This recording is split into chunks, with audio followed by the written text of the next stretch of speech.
এই ছামড়া, তুই আমার গায়ের উপরে উঠলি কেন? আমি নিচে তাকিয়ে দেখি হলুদ ড্রেস পরা অপরূপ সুন্দরী একটা মেয়ে।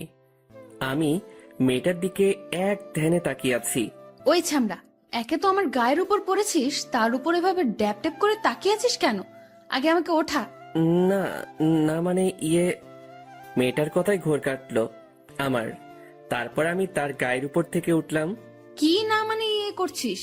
মেয়ে দেখলেই গায়ের উপর উঠতে ইচ্ছে করে, তাই না? আপনি ভুল করতেছেন। আমি ইচ্ছে করে আপনার গায়ের উপরে উঠিনি। তোদের মতো ছেলেদের আমার চেনা আছে। তোর ভাগ্য ভালো আমি একটু কাজে যাচ্ছি, তা না হলে তোর খবর ছিল।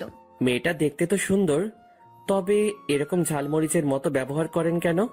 কি বললি? আমি ঝালমরিচ? মেয়েটাকে রাগালে তো ভালোই লাগে, তাহলে একটু রাগিয়ে দেখি। শুধু ঝালমরিচ না, একেবারে পেত্তির মতো ব্যবহার করেন। তাছাড়া মুখে মনে হয় আধা কেজি ময়দা মেখেছেন। এবার তো মেয়েটা তেলে বেগুনে জ্বলে উঠল। কি বললি তুই? আমি পেতনি? আবার আমি ময়দা মাখি? আজকে তোর একদিন কি আমার যে কয়দিন লাগে। বলেই পাশ থেকে একটা লাঠি হাতে নিল মেয়েটি। এবার পরিস্থিতি খারাপ ভেবে দিলাম দৌড়। কিরে, পালাচ্ছিস কেন? দাঁড়া। এটা বলেই তার কাজে চলে গেল।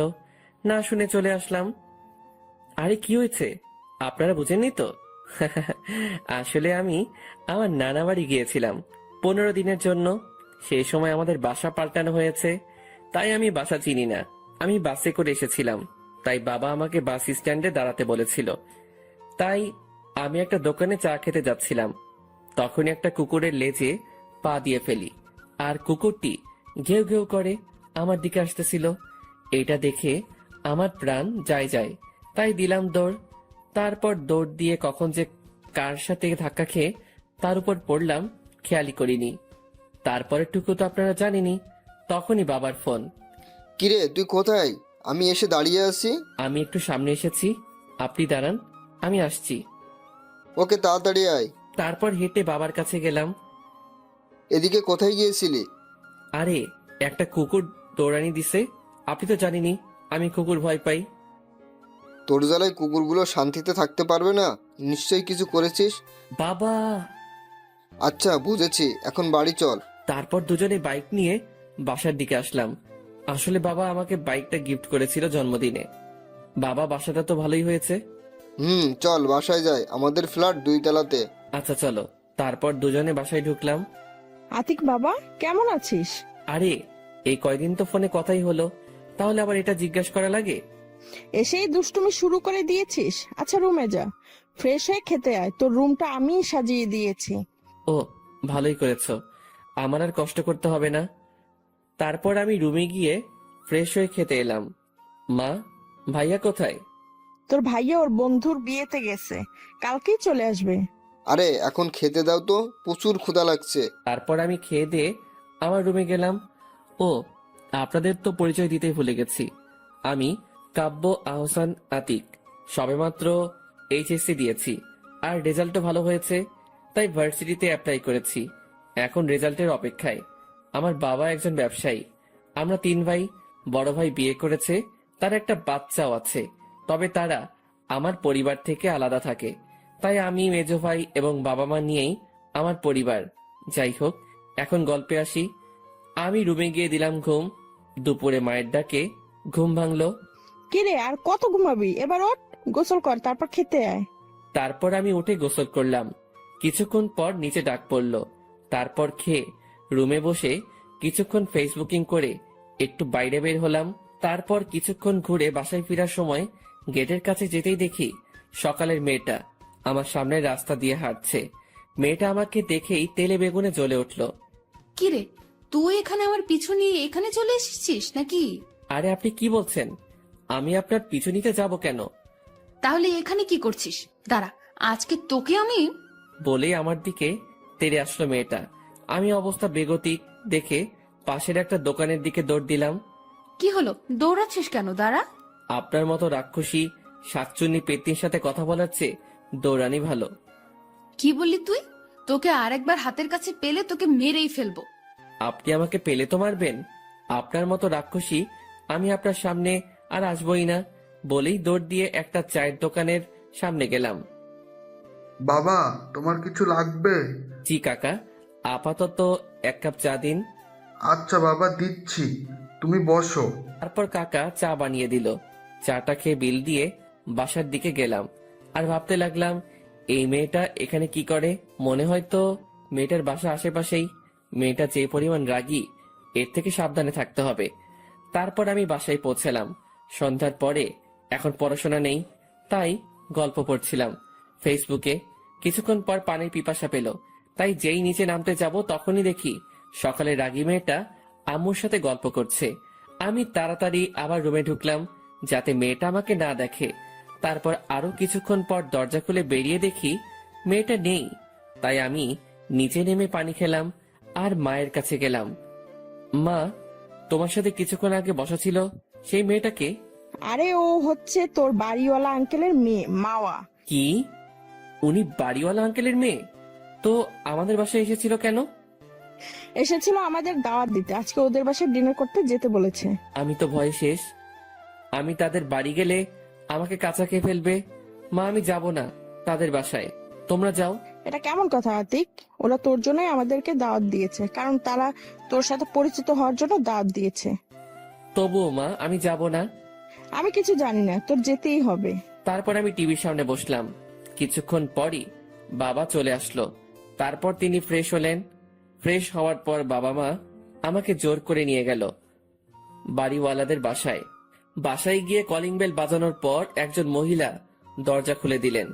বুঝে গেলাম এটাই বাড়িওয়ালা আন্টি। ও, আপনারা এসে গেছেন? আসুন আসুন, ভিতরে আসুন, আমরা আপনাদের জন্য অপেক্ষা করছিলাম।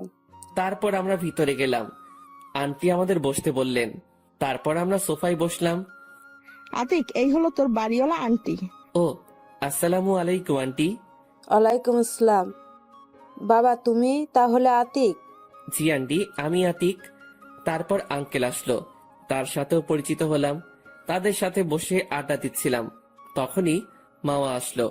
সে আমাকে খেয়াল করেনি। এ কি আন্টি, আমাকে ছাড়াই আড্ডা দিচ্ছ? না মা, আমি তোমাকেই খুঁজছিলাম। তাই? মা দাঁড়া, আগে তোকে আমার ছেলে আতিকের সাথে পরিচয় করিয়ে দেই। তারপর মামা এদিকে তাকিয়েই দেখে আমি নেই। কোথায় আন্টি তোমার ছেলে? এই তো এতক্ষণ এখানেই ছিল। তাহলে গেল কোথায়? দাঁড়া, ফোন করে দেখছি ও কোথায়। এদিকে আমি ছাদে চলে গেছি। মামাকে আসতে দেখে যেই রাগী মেয়ে কিনা বাবা মায়ের সামনে মারতে চায়, আমি হাঁটছিলাম। তখনই মায়ের কল আসলো। হ্যাঁ বলো। তোর কি কোনো কাণ্ডজ্ঞান নেই? তুই আমাদেরকে না বলে কোথায় গেছিস? মা, তোমরা আড্ডা দিচ্ছিলে, আমার ভালো লাগছিল না, তাই ছাদে ঘুরতে এসেছি। ও আচ্ছা, ঠিক আছে, তাইলে ছাদে থাক, ফোন দিলে চলে আসিস। তারপর ফোন কেটে দিলাম। ওইদিকে ও আতিক তাহলে ছাদে আছে। হুম তাহলে মাওয়া যা, ওর সাথে পরিচিত হয়ে আয়। আচ্ছা মা। বলেই ছাদের দিকে হাঁটা ধরলো মাওয়া। তারপর মাওয়া ছাদে পৌঁছালো। আমি অন্যদিকে ফিরেছিলাম। এই যে শুনছেন? জি, আমাকে বলছেন? এ কি, তুই এখানে কেন? তাহলে কোথায় থাকবো? এখানে তো আতিকের থাকার কথা ছিল। জি, আমি আতিক। তুই তাহলে আতিক? তাহলে এবার যাবি কোথায়? কেন? কেন মানে, রাস্তায় কি বলছিলি মনে নেই? যা সত্যি তাই তো বলেছি। বলেই দৌড় দিয়ে নিচে আন্টিদের বাসায় চলে আসলাম। আরে আরে, পালাচ্ছিস কেন? তোকে এখন পাবো না তো কি হইছে? তোকে পরে বোঝাবো তুই কাকে রাগাচ্ছিস। বলেই রাগে ফুঁসতে থাকে মামা। তারপরে সে নিজেও নিচের দিকে আসলো। এদিকে আমি নিচে তাদের কাছে যেতেই, এ কি বাবা, তুমি এসে পড়লে? জি আন্টি। তোর কাছে তো মাওয়া গেল, পরিচিত হয়েছিস তো? হ্যাঁ, হয়েছি।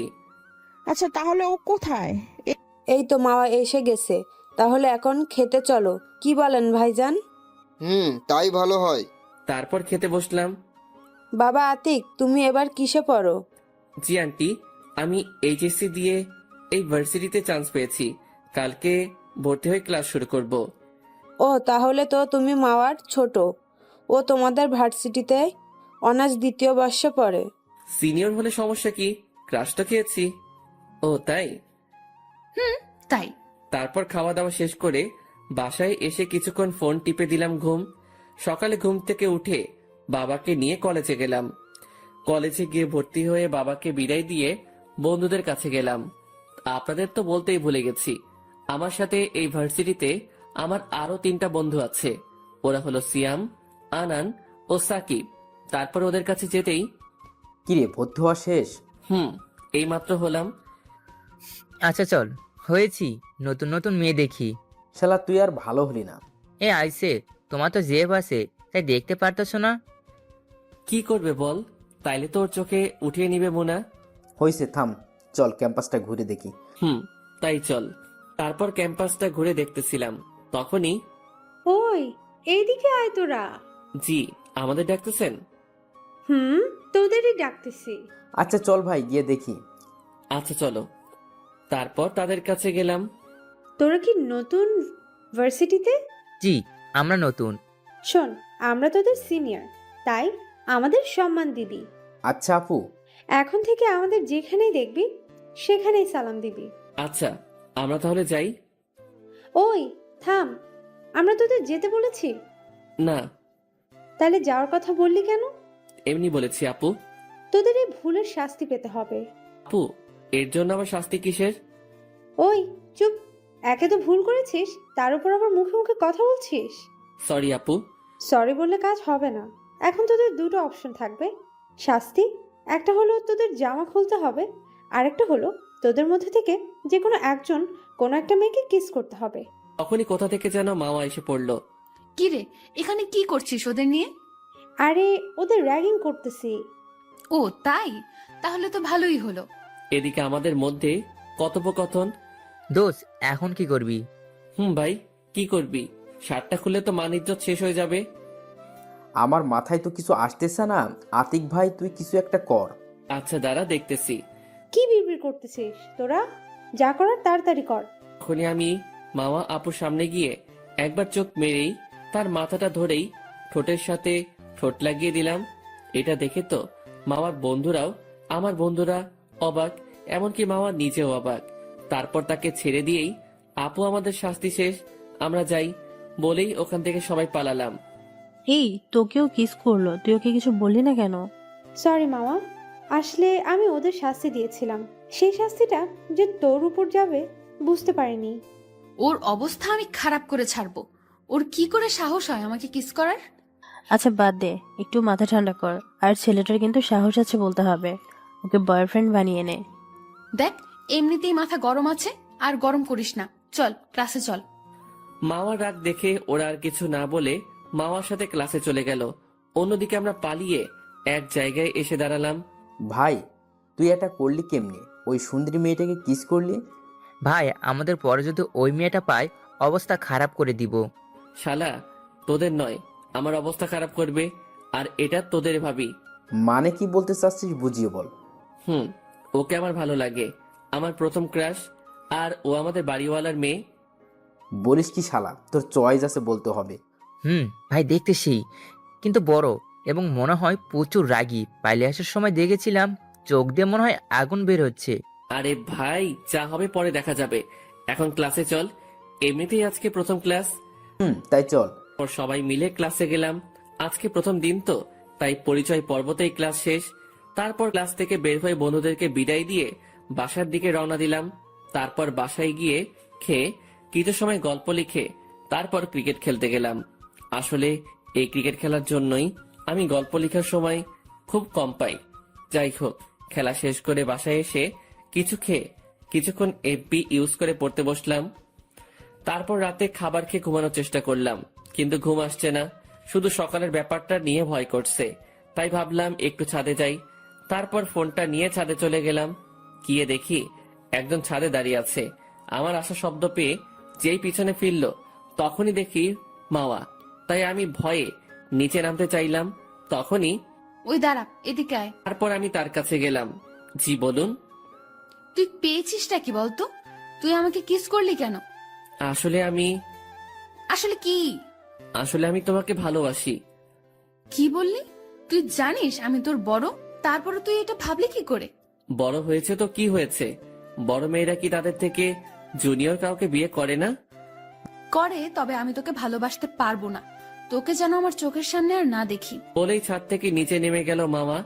আমি ছাদে দাঁড়িয়ে ভাবতে লাগলাম, আগে কখনো কাউকে দেখে ভালো লাগেনি, তোমাকে আমার এই মন চাই, তাই তুমি আমাকে যতই দূরে থাকতে বলো না কেন, আমি তোমার থেকে আমার ভালোবাসা আদায় করে নিবই। তারপর ছাদ থেকে নিচে নেমে দিলাম ঘুম। পরের দিন সকালবেলা আম্মুর ডাকে ঘুম থেকে উঠে নাস্তা করে কলেজে গেলাম। তারপর বন্ধুদের কাছে গেলাম। দোস্ত, একটা সমস্যায় পড়ে গেছি। কেন, তোর আবার কি হয়েছে? আর বলিস না ভাই, তোদের ভাবিকে কিভাবে পটাবো বুঝতেছি না। আরে ভাই, আগে তো প্রপোজ কর। আরে শালা, করেছি প্রপোজ, কিন্তু রিজেক্টেড। কিভাবে করলি প্রপোজ? তখনই দুটো মেয়ে আসলো। হাই, আমি তিথি। আর আমি অধরা। তারপর আমরাও আমাদের পরিচয় দিলাম। তো আপনারা কিসের জন্য এসেছেন? এই আপনি কি তুই করে বলেন? আমরা একই ইয়ারে পড়ি, তাই তোদের সাথে ফ্রেন্ডশিপ করতে এসেছি। আর আমরা এতক্ষণ তোদের কথা শুনেছি, এখন কিভাবে প্রপোজ করলি? তারপর আমি ওদের কালকে ঘটে যাওয়া সবকিছু বললাম। তাহলে এখন কি করবি? কিছুই তো মাথায় আসছে না। ওকে অনেক ভালোবাসি ভাই। আরে এত চিন্তা করিস না, তার পেছনের আঠার মতো লেগে থাকবি সবসময়। আরে ভাই, ওর যা রাগ আমার প্রচুর ভয় করে। তাহলে তার আশা ছেড়ে দাও। না, তা পারবো না। যতই কষ্ট হোক, ওকে আমার চাই। আমি ওকে অনেক ভালোবাসি। তারপরই দেখি মামা আপু কলেজ গেট দিয়ে ঢুকতেছে। তখনই আমি তার সামনে গেলাম। কিরে, তোকে কালকে না আমার সামনে আসতে না করলাম? তো আমি সত্যি তোমাকে খুব ভালোবাসি। দেখ, সকাল সকাল আমার মেজাজটা খারাপ করবি না। এমনিতেই কালকের ব্যাপারটা নিয়ে সবার সামনে যেতে পারছি না। দেখো, কালকের ব্যাপারটা তোমার বান্ধবীদের জন্য হয়েছিল। সেই জন্যই তো তোকে কিছু বলছি না, না হলে তোর খবর ছিল। এই বলে চলে গেল মামা। তারপর আমি বন্ধুদের কাছে গেলাম। শালা, এই মেয়ে নাকি অন্য কিছু। এই মেয়ে তোর বউ হলে তোর অবস্থা শেষ। আতিক, আচ্ছা বাদ দে ভাই, চল ক্লাসে যাই। চল, তবে শোন, এই মেয়ে মানে আমাদের হবু ভাবি। যতই রাগী হোক না কেন, যদি তোকে ভালোবাসতে শুরু করে তাহলে তোকে খুব ভালোবাসবে। তাই ভাবির পিছু ছাড়িস না। তারপর ক্লাসে গিয়ে সব ক্লাস করে বের হলাম। দেখি আপুও বের হচ্ছে। আমি তার সামনে গেলাম। কিরে, আবার এসেছিস আমার সামনে? তোকে না আমার সামনে আসতে মানা করলাম? কি করব বলো, তোমাকে না দেখলে আমার ভালো লাগে না। দেখ, আমার সামনে একদম বেহায়াপনা করবি না। আচ্ছা, এখন বাইকে ওঠো, বাসায় যাই। তার দরকার নেই, আমি রিক্সা নিয়ে চলে যেতে পারবো। বলে একটা রিক্সা নিয়ে চলে গেল। তারপর আমিও তার পিছনে পিছনে বাইক নিয়ে বাসায় গেলাম। বাসায় গিয়ে খেয়ে দিলাম ঘুম। তারপর ঘুম থেকে উঠে দেখি ভাইয়া এসে পড়েছে। কি অবস্থা তোমার? শুনছি কার পিছনে নাকি ঘুরছো। মানে থাক, বলতে হবে না, আমি সব জানতে পেরেছি। তোমার কোনো হেল্প লাগলে বলো, আমি আছি কিন্তু। আচ্ছা ভাইয়া, তুমি জানলে কি করে? আরে আমার বন্ধুরা বলেছে। তবে তোমার পছন্দ আছে বলতে হবে, তবে একটু সাবধানে, যতই হোক আমাদের বাড়িওয়ালার মেয়ে। আচ্ছা ভাইয়া। আমাকে একটু হেল্প করো না। কি হেল্প করতে হবে? আমাকে একটু নানু বাড়ি পাঠানোর ব্যবস্থা কর। ও, এই ব্যাপার? এত ভালোবাসা থাকলে বিয়েই তো করে নিতে পারো।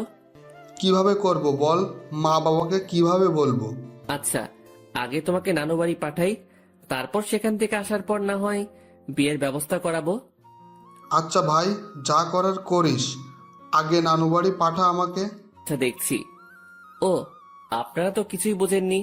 আসলে নানু বাড়ি আমার খালাতো বোনের বান্ধবীর সাথে ভাইয়া রিলেশন করে। তার নাম নিঝুম, তাই ভাইয়ার নানু বাড়ি যাওয়ার এত ইচ্ছে। যাই হোক, তারপর বাইরে গিয়ে হালকা কিছু নাস্তা করে বাসায় এসে পড়তে বসলাম। কিছুক্ষণ পরে ছাদে গেলাম। তারপর মোবাইলে একটা গান শুনতে লাগলাম। কিছুক্ষণ পর মাওয়া এলো। কিরে, ছাদে কি করিস? তোকে যেন আর ছাদে না দেখি। কেন, ছাদে আসলে প্রবলেম কি? তোকে আসতে মানা করেছি তো, আসবি না।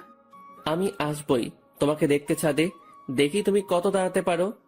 এখন নিচে যা, আমাকে এখানে বসে শান্তিতে পড়তে দে। আচ্ছা ঠিক আছে, তোমার পড়ায় বিরক্ত করতে চাই না, তাই চলে গেলাম। তারপর নিচে চলে আসলাম। নিচে কিছুক্ষণ ফোন টেপার পর নিচে খেতে ডাক দিল। তারপর খাবার টেবিলে গিয়ে খেতে শুরু করলাম। বাবা ভাইয়াকে নানু বাড়ি পাঠিয়ে দাও কয়েকদিনের জন্য। কেন, কি হয়েছে? আসলে বাবা, আমি কতদিন নানু বাড়ি বেরিয়ে এসেছি, কিন্তু ভাইয়া যেতে পারিনি, তাই ভাইয়া রাগ করেছে। ও, এই ব্যাপার। আচ্ছা ঠিক আছে, তাহলে যাক, কয়েকদিন ঘুরে আসুক। তাইলে আজকে রাতের ভিতর ব্যাগ গুছিয়ে নে, কালকে সকালে চলে যাস। আচ্ছা মা। তারপর খাওয়া শেষে ভাইয়া আমাকে ধন্যবাদ দিয়ে চলে গেল। পরের দিন সকালবেলা মায়ের ডাকে ঘুম ভাঙলো। কিরে ওঠ, তোর ভাইয়া নানু বাড়ি যাবে, তোকে খাবার টেবিলে ডাকছে। আচ্ছা, আমি ফ্রেশ হয়ে আসতেছি। আমি ওয়াশরুমে গিয়ে ফ্রেশ হয়ে খাবার টেবিলে গেলাম। তারপর খেয়ে ভাইয়াকে নিয়ে বের হলাম। এটা আমাদের দুই ভাইয়ের মধ্যে একটি কাজ। আমি কোথাও গেলে সে দিয়ে আসবে, সে কোথাও গেলে আমি দিয়ে আসবো। কথা বলতে বলতে বাস স্ট্যান্ডে পৌঁছে গেলাম। তারপর বাইক থেকে নামলাম। শোন, কোনো সমস্যা হলে জানাবি। আর এই নে 2000 টাকা। টাকা নিয়ে আমি কি করব? এই টাকাটা দিলাম তোকে ফুল কেনার জন্য। প্রতিদিন কিরাশকে ফুল দিয়ে প্রপোজ করবি। কিন্তু টাকা তো আমার কাছে ছিল। টাকা থাকলেই বা কি, আমি টাকা দিয়েছি, রেখে দে।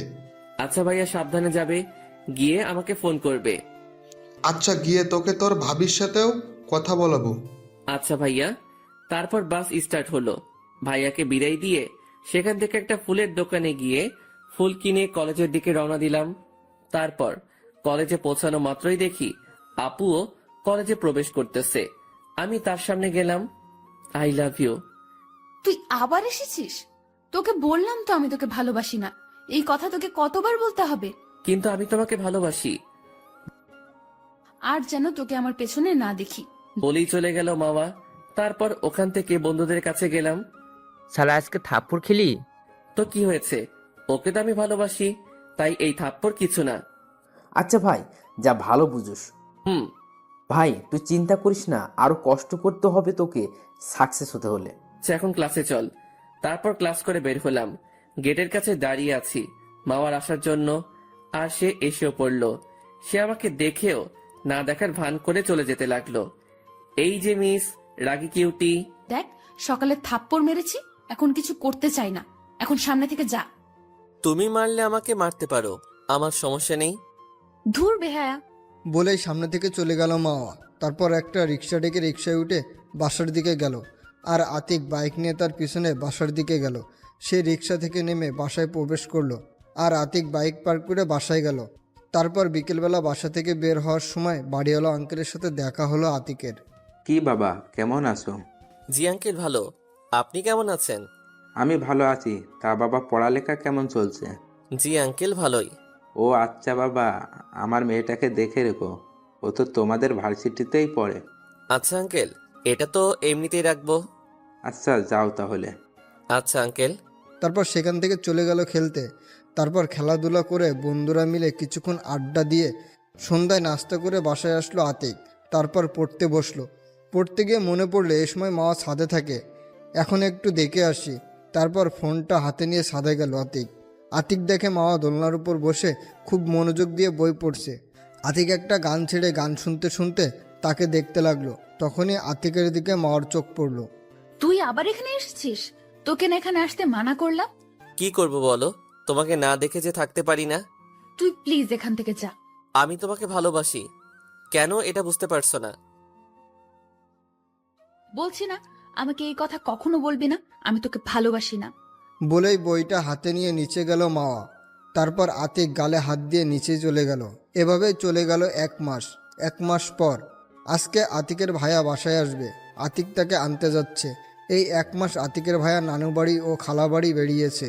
এদিকে আতিকের অবস্থা, এই 1 মাসে প্রতিদিন মাওয়াকে ফুল দিয়ে প্রপোজ করেছে, বিনিময়ে পেয়েছে শুধু থাপ্পড়। তবুও থামেনি। প্রতিদিন সকালে কলেজে ছুটির পরে আবার রাতে ছাদেও প্রতিদিন আতিকই অপমান করে থাপ্পড় মেরেছে। যাই হোক, অবশেষে আতিক বাস স্ট্যান্ডে এসে পড়ল। আতিক কিছুক্ষণের মধ্যে আতিকের ভাইয়াও এসে পড়েছে। বাস থেকে নেমে আতিককে জড়িয়ে ধরলো। কিরে, কেমন আছিস? এই তো ভালো ভাইয়া, তুমি? আমিও ভালো। চেহারা দেখে মনে হচ্ছে তো তুই ভালো নেই। মাকে এখনো তোর ভালোবাসা বোঝাতে পারিসনি? ভাইয়া, অনেকভাবে চেষ্টা করেছি, কিন্তু আমার ভালোবাসা ও একটু বুঝতে চায় না। চিন্তা করিস না ভাই, সব ঠিক হয়ে যাবে। তাই যেন হয়। তারপর আতিক ওর ভাইকে বিশ্রাম নিতে বলে আতিক কলেজে চলে গেল। আতিককে দেখেই ওর বন্ধুরা আতিকের কাছে আসলো। শোন, তুই আজকে ভাবিকে প্রপোজ করবি না। কেন? শালার কত থাপ্পড় খাবি এভাবে, তোর আর ভালোবাসা বুঝনো লাগবে না। ভাই, আমি ওকে প্রচুর ভালোবাসি, এটা তোরা জানিস, তাহলে তোরা কেন আমাকে বাধা দিচ্ছিস? দেখ ভাই, যে মেয়েটা এত দিনেও তোর ভালোবাসাটা বুঝলো না, তাকে আর ভালোবাসার প্রয়োজন নেই। ভাই তোরা যাই বলিস, আমি ওর পিছু ছাড়বো না। আরে ভাই তোরা থাম। আতিক, তুই আরেকটু চেষ্টা করে দেখ কি হয়। তারপর আতিক দেখলো মাওয়া গেট দিয়ে কলেজে প্রবেশ করছে। সে তার বান্ধবীদের কাছে যাচ্ছে। তখনই আতিক তার সামনে গেল। তুই কি আমাকে একটু শান্তিতে থাকতে দিবি না? তোমাকে আমি ভালোবাসি, আর কি করে বোঝাবো বলো? তোকে কতদিন বলছি আমি তোকে ভালোবাসি না, তোকে প্রতিদিন মারি, তারপরও কেন বেহায়ের মতো আমার সামনে আসিস? তোর কি লাজ লজ্জা বলতে কিছুই নেই?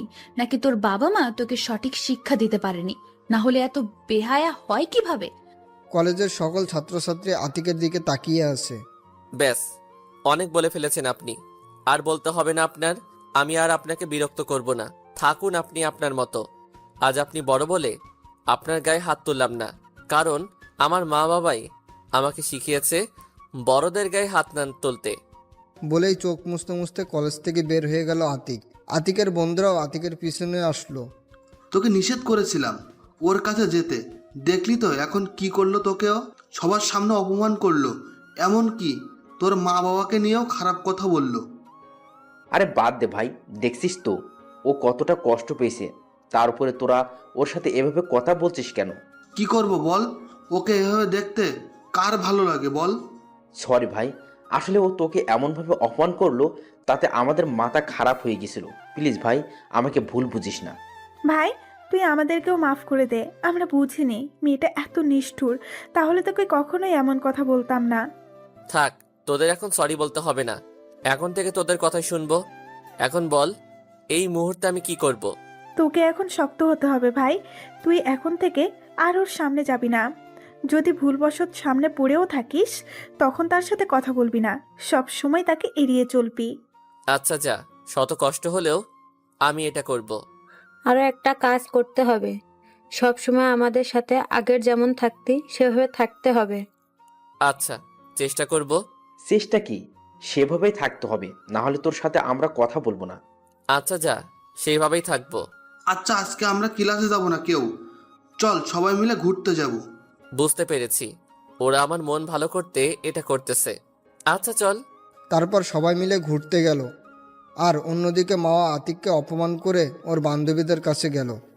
ভালোই হয়েছে, এখন একটু শান্তিতে থাকতে পারবো। তুই ওকে এভাবে অপমান করলি কেন? তোকে ছেলেটা কত ভালোবাসতো। আরে ভাই বাদ দে তো, সবসময় আমাকে বিরক্ত করতো, এখন আর বিরক্ত হতে হবে না। তবে যাই বলিস, ছেলেটা তোকে অনেক ভালোবাসতো। আচ্ছা, আমার এরকম ভালোবাসার দরকার নেই, এখন ক্লাসে চল তো। তারপর ওরা ক্লাসে চলে গেল। আর এদিকে আতিকরা ঘুরে যে যার বাসায় চলে গেল। বাসায় গিয়ে রুমে গিয়ে ফ্রেশ হতে গেল আতিক। ফ্রেশ হয়ে এসে দেখে আতিকের ভাইয়া বিছানার উপর বসা। আতিককে আসতে দেখে আতিকের ভাইয়া আতিককে নিয়ে তার পাশে বসালো। ভাই কষ্ট পাস না, আমি সব জেনেছি। শোন, একটা কথা বলার ছিল, অবশ্য তোর এই সময় বলা উচিত না, তবুও বলছি, কারণ তুই ছাড়া আমাকে কেউ হেল্প করতে পারবে না। আরে সমস্যা নেই, বলো কি বলবে। আসলে নিজুমের বাসা থেকে ওকে বিয়ের জন্য চাপ দিচ্ছে, তাই তুই যদি একটু হেল্প করিস। আরে এই ব্যাপার আগে বলবে না? আচ্ছা, আমি আজকে বাবা মায়ের কথা বলবো। আচ্ছা একটু এদিকটা সামলে নিস। আচ্ছা। আর একদম মন খারাপ করে থাকবি না। না ভাইয়া, তুমি চিন্তা করো না, আমি ঠিক আছি। আচ্ছা। বলে রুম থেকে চলে গেল আতিকের ভাই। তারপর আতিক বিছানায় বসে ভাবতে লাগলো, আতিক কি পারবে মাওয়াকে না ভালোবেসে থাকতে? এটা ভাবতেই চোখ দিয়ে পানি বের হলো আতিকের। কিছুক্ষণ পরেই তার আতিকের বাবা মায়ের অপমানের কথা মনে পড়ল। না, ওই মেয়েকে নিয়ে আর ভাববো না, আমাকে শক্ত হতে হবে। কিছুক্ষণ পর খেতে ডাকলো। খেতে ইচ্ছে করছিল না, তবুও গেল আতিক, কারণ আতিকের ভাইয়ের কথাটা তো বলতে হবে গিয়ে। খাবার টেবিলে বসলো আতিক। বাবা, আমার মনে হচ্ছে মায়ের সংসার চালাতে খুব কষ্ট হচ্ছে। ঠিক বলেছিস বাবা, আমারও মনে হচ্ছে। ও তাহলে তোমরা আমাকে নিয়ে ভাবো, কথাটা শুনে খুব শান্তি পেলাম। আচ্ছা তাহলে এখন তোর মতলবটা কি তাই বল। বাবা, আসলে আমি বলতে চাচ্ছি, ভাইয়াকে বিয়ে করালেই তো মায়ের কষ্টটা কমে যায়। তাই তো, তা করলেই তো হয় কি বলো তুমি? তা হাবিব বাবা, তোর কি কাউকে পছন্দ আছে? আসলে মা, ভাইয়া তো একজনকে পছন্দ করে, ভাইয়া লজ্জায় বলতে পারতেছে না। ও তা মেয়ে থাকে কোথায়? মা, আমাদের নানু বাড়ির ওখানে রিমি আপুর বান্ধবী। ও আচ্ছা, তাহলে আমি তোর মামার সাথে কথা বলে মেয়ের খবর নিচ্ছি। আচ্ছা বাবা। তারপর খাবার খেয়ে রুমে গেল আতিক। কিছুক্ষণ পর আতিকের ভাইয়াও আতিকের রুমে আসলো। ভাই তোকে অনেক ধন্যবাদ। আর ধন্যবাদ দেওয়ার কি আছে এতে? আচ্ছা এই নে, তোর ভাবি তোর সাথে কথা বলবে। আচ্ছা দাও। তারপর আতিক তার ভাইয়ার হাত থেকে মোবাইল নিয়ে সালাম দিয়ে সে সালাম নিল। কেমন আছো আতিক? জি ভালো। আপনি? তুমি কিরকম ভালো আছো তা তো আমি জানি। আরে আপনি আমাকে তুমি করে বলছেন কেন? আমি আপনার ছোট ভাইয়ের মতো, তাই আমাকে তুই করে বলেন। আচ্ছা বলবো, শোন, একদম মন খারাপ করে থাকবি না। ওই রকম মেয়ের ভালোবাসা পাওয়ার থেকে না পাওয়া ভালো। আরে না ভাবি, সমস্যা নেই, আমি ঠিক আছি। শোন, তোকে শক্ত হতে হবে, তোকে দেখিয়ে দিতে হবে ও না থাকলেও তোর কিছুই হয় না। আচ্ছা ভাবি। শরীরের খেয়াল রাখবি। আপনি বিয়ের প্রস্তুতি নিন। যা ফাজিল। বলেই লজ্জায় ফোন কেটে দিল। তারপর ভাইয়াকে ফোনটা দিল আতিক। তারপরে আতিকের ফোনে একটা কল আসলো। ফোনটা হাতে নিয়ে দেখলো সিয়াম কল দিয়েছে। আতিক কলটা রিসিভ করলো। হ্যালো বল। কোথায় তুই? এই তো বাসায়। কেন? আমরা সবাই তোর বাসার নিচে আসি, তুই বের হ। আচ্ছা তোরা ভিতরে আয়। না থাক, তার দরকার নেই, তুই তাড়াতাড়ি বের হ। তারপর আতিক রেডি হয়ে বাসা থেকে বের হলো। কিরে তোরা আসলি কেন এদিকে? এমনি আসলাম, আজকে সবাই মিলে ঘুরতে যাব। ভাই আমি ভাবছি কোনো জরুরি কাজ, আর তোরা ঘুরতে যাবি। শালা তোর কি আমাদের সাথে ঘুরতে যেতে সমস্যা? না, তবে আজকে ভালো লাগছে না। চুপ শালা, চল আমাদের সাথে। তারপর ওদের জোরাজোরিতে ওদের সাথে যেতে হলো আতিকের। অন্যদিকে ক্লাস ছুটি হওয়ার পর মা দেখে আতিক ওর পিছু নেয়নি। তা দেখে ভাবতে লাগলো, উফ, ভালোই হয়েছে, আপদটা বিদায় করতে পেরেছি। এখন আর আমাকে জ্বালাবে না, এখন সব সময় শান্তিতে থাকতে পারবো। এগুলো ভাবতে ভাবতে বাসায় চলে গেল মাওয়া। এদিকে আতিকরা ঘোরাঘুরি করে যে যার বাসায় ফিরল। অবশ্যই খেয়েও এসেছে, কারণ সাকিব ট্রিট দিয়েছিল। আতিক বাসায় এসে আজকে আর পড়তে বসলো না, একটু ফোন টিপে দিল ঘুম।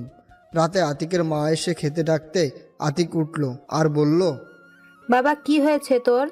তুই তো আর অসময়ে ঘুমাস না। না মা, এমনি ভালো লাগছিল। ও আচ্ছা, নিচে খেতে আয়। না মা, আজকে খেতে ইচ্ছে করছে না। কি খাবি না? কেন জানিস না তোর বাবা তুই বাসায় থাকলে তুই না খেলে খায় না? আর তোর বাবা তোকে ডাকছে, কি যেন জরুরি কথা আছে। আচ্ছা চলো। তারপর আতিক তার মায়ের সাথে খেতে গেলে গিয়ে দেখে তার ভাইয়াও এসেছে এবং বাবাও বসে আছে। আমাকে ডেকেছেন বাবা? বস, তারপর বলছি। বলেন। শোনো, আমরা ঠিক করেছি তোমার ভাইয়ের জন্য তুমি যাকে বলেছো তাকে দেখতে যাব।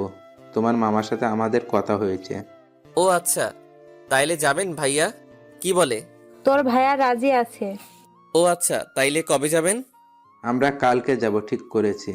ও আচ্ছা, তাইলে চলে যাবেন? চলে যাবেন মানে? কেন, তুই যাবি না? ভাইয়া তুমি তো জানো আমার এইসব অনুষ্ঠান ভালো লাগে না। তোর যেতে হবে, না হলে আমি যাব না। তারপর অনেক জোরাজোরিতে রাজি হয়ে গেল আতিক। অন্যদিকে মা ছাদে বসে পড়ছে অনেকক্ষণ ধরে, কিন্তু কেউ তাকে বিরক্ত করছে না। ও আজকে ছাদেও শান্তিতে পড়তে পারছি, কেউ বিরক্ত করছে না। মা পড়ছে কিন্তু মনে করছে এই বুঝি আতিক ছাদে আসলো, কিন্তু না, আজকে আতিক ছাদে আসলো না। সে অনেক পড়ায় মন বসাতে চাইলেও পারছে না। তারপর সে রুমে গিয়ে ভাবতে শুরু করলো, আমি আজকে আতিককে এত মিস করছি কেন? ও তো আমাকে বিরক্ত করে, তাইলে আমি ওকে মিস করছি কেন? তারপর অনেক কষ্টে ঘুমালো মাওয়া। এদিকে আতিক ঘুমিয়ে পরের দিন সকালে ঘুম থেকে উঠল। তারপর আতিকরা সবার সাথে রেডি হয়ে নানুর বাড়ি গেল। অন্যদিকে মাওয়া সকালে কলেজে প্রবেশ করার পর দেখে আজকে কেউ তার কাছে এসে বলল না। তারপর আতিকের বন্ধুরার দিকেও তাকিয়ে দেখে আতিক নেই। মাওয়ার আজকে অস্বস্তি হচ্ছে, সে যেন কেমন আতিককে খুঁজছে। মাওয়ার বান্ধবীরা তাকে দেখলো। কি রে মামা, আজকে তোকে এত উদাসীন লাগছে কেন? বুঝতে পারছি না রে, আজকে কেমন জানি ভালো লাগছে না। আমার তো মনে হচ্ছে তুই কাউকে খুঁজছিস। মানে তোরা বুঝলি কি করে? দেখ, আজকে একদিনেই তুই ওকে এত মিস করছিস, পরবর্তীতে কি হবে? মা চিন্তায় পড়ে গেল। ওকে একদিনেই আমি এত মিস করছি, তাইলে কি আমি ওকে ভালোবেসে ফেললাম? কি ভাবছিস এভাবে? কই কিছু না তো। দেখ, যদি ভালোবেসে থাকিস তাহলে ওর কাছে ক্ষমা চেয়ে মনের কথা বলে দে। আচ্ছা, আমি ওকে যে অপমান করেছি, ও কি আমাকে মেনে নেবে? চেষ্টা করলে সবই সম্ভব, করে দেখ। তাছাড়া ও তো তোকে ভালোবাসে। কিন্তু ওকে এখন কোথায় পাবো? ও তো কলেজে আসেনি। আচ্ছা দাঁড়া, আমি দেখছি ওর বন্ধুদেরকে জিজ্ঞাসা করে। তারপর নীলিমা সিয়ামকে ডাক দিল। তবে ওর সাথে সবাই আসলো। জি আপু বলেন। আতিক কোথায় রে? জানেন আপু, ও কোথায় গেছে আমাদের বলে যায়নি। ও আচ্ছা, যা তাহলে। আচ্ছা। বলেই ওখান থেকে চলে গেল সবাই। আজকে আমি ক্লাস করব না, আজকে বাসায় গিয়ে দেখি আতিক বাসায় আছে কিনা। আচ্ছা যা। তারপর মাওয়া ওখান থেকে বাসায় গেল। বাসায় গিয়ে নিজের বাসায় না গিয়ে আগে আতিকের বাসার সামনে গেল, কিন্তু বাসার সামনে গিয়ে দেখলো তালা মারা। তারপর মন খারাপ করে বাসায় গেল। কি রে, তুই আজকে কলেজ না করে বাসায় আসলি কেন? এমনি ভালো লাগছে না তাই। ও তাহলে রুমে যা। আচ্ছা মা, আন্টিরা গেছে কোথায়? ওরা আতিকের নানু বাসায় গেছে। তারপর মা তার রুমে চলে গেল আর আতিকের জন্য অপেক্ষা করতে লাগলো কবে আসবে। অন্যদিকে আতিকের নানুর বাড়িতে আতিকের ভাইয়ের বিয়ে ঠিক করে 2 দিন পর বাড়িতে আসলো। 1 সপ্তাহ পরে বিয়ে ঠিক করা হলো। এই 2 দিনে মা পাগল হয়ে গেছে আতিকের জন্য। প্রতিদিন কলেজে গিয়ে আতিকের বন্ধুদের কাছে জিজ্ঞেস করেছে আতিক আসবে কবে, কিন্তু আতিকের বন্ধুরা কিছু বলে না। যাই হোক, আতিক বাড়িতে আসলো। সকালবেলা সিয়াম কল দিল আতিকের কাছে। দোস্ত, আজকে আসবি না কলেজে? দোস্ত, আজকে আসবো না কলেজে, ভালো লাগছে না। আরে ভাই, এমনিতেই না বলে নানু বাড়ি গেছো, এখন যদি কলেজে না আসোস তাহলে আমরা কেউ তোর সাথে কথা বলবো না। এটা বলেই ফোন কেটে দিল সিয়াম। আরে ভাই শোন। আতিক দেখলো সিয়াম ফোন কেটে দিয়েছে। তারপরও আতিক কল দিল, কিন্তু কেটে দিচ্ছে সিয়াম। তারপর বাধ্য হয়ে কলেজে গেল। গিয়ে ওদের কাছে গেল আতিক। শালা, তোর জন্য একটু ঘুমাতেও পারলাম না। তুই কথা বলবি না শালা, না বলে নানু বাড়ি গেছোস কেন? আরে ভাই, রাগ করস কেন? আমি যেতে চাইনি, ভাইয়া জোর করে নিয়ে গেছে। ও, তোদের জন্য একটা সুখবর আছে। কি বল? সামনের সপ্তাহে ভাইয়ার বিয়ে। ওহ, তাই ভালো হয়েছে, সবাই মিলে মজা করতে পারবো। আচ্ছা, তোদের সবাইকে দাওয়াত, এবং তোরা কিন্তু সবাই আমার সাথে হেল্প করবি। আচ্ছা করব, যা। তবে তোকে একটা কথা বলার ছিল। বল, কি বলবি? আমার মনে হয় মাওয়া আপু তোকে ভালোবাসতে শুরু করেছে। আরে ভাই, বাদ দে তো এসব। দোস্ত, তুই বোঝার চেষ্টা কর। তুই এখান থেকে যাওয়ার পর প্রতিদিন মাওয়া আপু এসে তোর খবর জিজ্ঞেস করতো, কিন্তু আমরা বলিনি। শোন ভাই, তোরাই তো আমাকে ওর থেকে দূরে দূরে থাকতে বলেছিস। তুই তাই করবি, ওকে পাত্তা দিবি না, তোকে অনেক কষ্ট দিয়েছে। ভাই, ওকে বুঝিয়ে দিবি ভালোবাসার মানুষকে কষ্ট দিলে কেমন লাগে। তবে শোন, যাই করবি সাবধানে করবি, ভেবেচিন্তে করবি। আচ্ছা ভাই, ওই দেখ মাওয়া আপু আসছে। আতিক পিছনে তাকিয়ে দেখলো সত্যিই মাওয়া আসছে কলেজে। আতিক একবার তাকিয়ে চোখ সরিয়ে নিল। আরে ভাই, আসুক, আসলে আমাদের কি, আমরা আমাদের মতো থাকবো। ওকে। অন্যদিকে মাওয়া কলেজে প্রবেশ করে ওর বান্ধবীদের কাছে গেল। মামা, তোর জুনিয়র রোমিও এসেছে কলেজে। কি বলছিস, সত্যি এসেছে? ওই যে ওর বন্ধুদের দিকে তাকিয়ে দেখ। মাওয়া পিছনে তাকিয়ে দেখে আতিক তার বন্ধুদের সাথে কথা বলছে। দোস্ত, এখন কিভাবে ওর সামনে যাব? ও কি আমাকে ক্ষমা করবে? তুই আতিককে তোর ভালোবাসা বোঝানোর চেষ্টা করবি ঠিক মতো। ও যদি আমাকে ফিরিয়ে দেয়? ফিরিয়ে দিলেও তুই ছাড়বি না ওকে, ওর পিছনে লেগে থাকবি। আচ্ছা, যাচ্ছি তাহলে। তারপর মাওয়া আতিকের দিকে আসছিল, তখনই ক্লাসের বেল বাজলো। আতিক ক্লাসের দিকে হাঁটা ধরলো। মাওয়া আতিককে ডাক দিচ্ছিল, কিন্তু আতিক না শোনার ভান করে ক্লাসে ঢুকে গেল। তারপর মাওয়ার বান্ধবীরা ওর কাছে আসলো। যা, একটুর জন্য ধরতে পারলাম না। থাক, ছুটির পর ধরবি। তাই করতে হবে। এখন ক্লাসে যাই। চল। তারপর ওরা ক্লাসে চলে গেল। এদিকে আতিক ক্লাসে গেল, স্যার এখনো আসেনি। দোস্ত, তোকে তো আপু ডাকছিল, সাড়া দিল না কেন? আরে ভাই, বাদ দে তো, এমনিতেই এতটা পথ জার্নি করে এসেছি, শরীরটা ভালো লাগছে না। ও তাই? তাই এই ক্লাস করে বাসায় চলে যাব। তখনই স্যার এসে পড়ল, তাই ওরা কিছু বলতে পারেনি। তারপর আতিক একটা ক্লাস করে বাসায় চলে আসলো, আর শরীর খারাপ থাকায় দিল এক ঘুম। এদিকে মাওয়ার ক্লাসে মন নেই, তার শুধু আতিককে নিয়ে চিন্তা, কখন ক্লাস শেষ হবে আর আতিকের কাছে যাবে। অবশেষে তার সবগুলো ক্লাস শেষ হলো এবং তাড়াতাড়ি গুছিয়ে বাইরে আসলো, কিন্তু বাইরে এসে দেখে আতিক নেই ওর বন্ধুদের সাথে। তারপর সিয়ামকে ডাক দিল। ওই সিয়াম, এদিকে আসো। জি আপু বলেন। এ কি, তুমি আমাকে আপু বলছো কেন? তোমরা তো সবাই আমাকে ভাবি বলে ডাকতে। জি আপু, আগে ডাকতাম, কিন্তু এখন আর ডাকবো না, কারণ যার জন্য ভাবি ডাকতাম সে ডাকতে মানা করছে। দেখো তোমরা, আমি বুঝেছি আমি ভুল করেছি। প্লিজ তোমরা আমাকে হেল্প করো, কারণ আতিককে আমি খুব ভালোবাসি। দেখেন আপু, এখন কেঁদে লাভ কি? আর আতিক এখন অনেক পাল্টে গেছে। আমরা ওকে আপনার কথা বললে আমাদের সাথে বন্ধুত্বই নষ্ট করে দেয়। কেন উপায় নেই ওকে আগের মতো করার? উপায় থাকবে না কেন? উপায় তো আছেই, তবে সেটা আপনাকে করতে হবে। কিভাবে করবেন সেটা আমরা জানি না। প্লিজ তোমরা আমাকে হেল্প করো। সরি আপু, আপনি আমাদের বন্ধুটার সাথে যা করছেন এতে আপনাকে হেল্প করা আমাদের দ্বারা পসিবল হবে না। এই তোরা চল। চল। তারপর ওরা চলে গেল। মাওয়া আর কিছু বলতে পারলো না, কেঁদে দিল। তখনই ওর বান্ধবীরা আসলো। আরে কাঁদছিস কেন? এতটুকুইতে ভেঙে পড়লে চলবে না। তোকে ভালোভাবে আতিকের মন জয় করার চেষ্টা করতে হবে। কিন্তু কিভাবে? তুই চেষ্টা করলেই পারবি। এখন চল বাসায় যাওয়া যাক। তারপর মাওয়া ওর বান্ধবীদের বিদায় দিয়ে বাসায় চলে গেল। বাসায় গিয়ে দেখে আন্টি বসে আছে। ও তুই এসে গেছিস, যা ফ্রেশ হয়ে আয়, খেতে দিচ্ছি।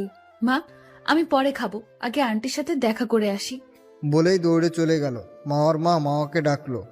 আরে শোন পাগল মেয়ে, শুনেই চলে গেল মাওয়া। মাওয়া আতিকদের বাসার সামনে এসে কলিং বেল বাজাতে আতিকের মা দরজা খুলে দিল। আরে মাওয়া আয়, ভেতরে আয়। তুমি না বললেও আসবো। আমি না বললেও আসবি মানে? বাদ দাও, আগে বলো তোমরা আমাকে না জানিয়ে বেড়াতে গিয়েছিলে কেন? গিয়েছিলাম তো, তাতে তোর কি? আমারই তো, সব বাদ দাও। এখন বলো আতিক কোথায়?